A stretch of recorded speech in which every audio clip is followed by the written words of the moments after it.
All eyes will be on House Speaker Mike Johnson as Congress returns from a 2-week recess and navigates a slew of divisive issues, including a dwindling Republican majority and a far-right threat to unseat him.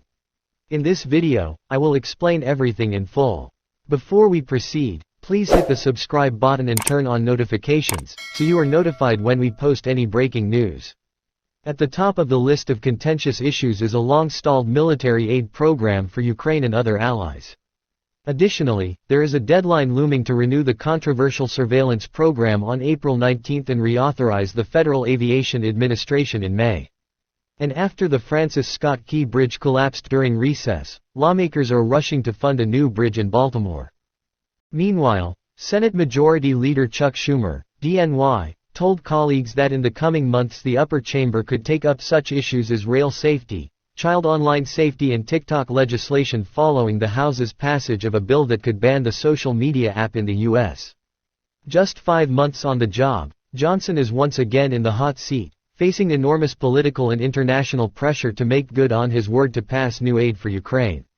While he has vowed to put billions in foreign aid on the House floor once lawmakers return, doing so could trigger a vote to oust him from the speakership led by one of his most vocal critics, Rep. Marjorie Taylor Greene, a Donald Trump ally who opposes Ukraine aid and wants to focus instead on the U.S. border. Greene took a first step toward ousting Johnson right before the House left for its 2-week break but stopped short of forcing a vote. "We are losing our country to the illegal invasion and I am so pissed off about it because the American people are pissed off about it," she said recently on Tucker Carlson's show on X.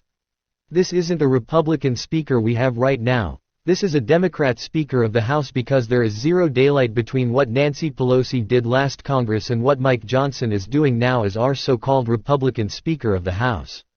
If Greene or other Republican forces a vote to oust Johnson, just a majority vote would remove him as Speaker." The Senate in February approved a $95 billion supplemental aid package for Ukraine, Israel and Taiwan. Johnson rejected that bill but hasn't tipped his hand as to how he'll construct his own package. The Speaker has insisted for months that he won't approve fresh Ukraine aid without passing tough border policies, a point he reiterated in his response to Greene's criticism. Any funding of the president's supplemental request should be premised on meaningful policy to help the American people and finally address the invasion at our southern border. Meanwhile, a growing faction of Democrats say they oppose unconditional lethal aid to Israel, particularly after the killing of 7 humanitarian workers with World Central Kitchen in Gaza last week. Some prefer to wait until the May 8 deadline, the day Israel must certify that it is abiding by international law to receive continued U.S. military support, and the Senate had tied aid to both nations together. This is a real dilemma because there is an existential urgency to get aid to Ukraine who are running out of ammunition. Mike Johnson has indicated he intends to hold separate votes. But at the same time, aid to Israel is more popular in his Republican conference than aid to Ukraine. The Senate passed Unity Package, which has been debated in the House for about 2 months. Thanks for watching till the end. Please subscribe, like and share.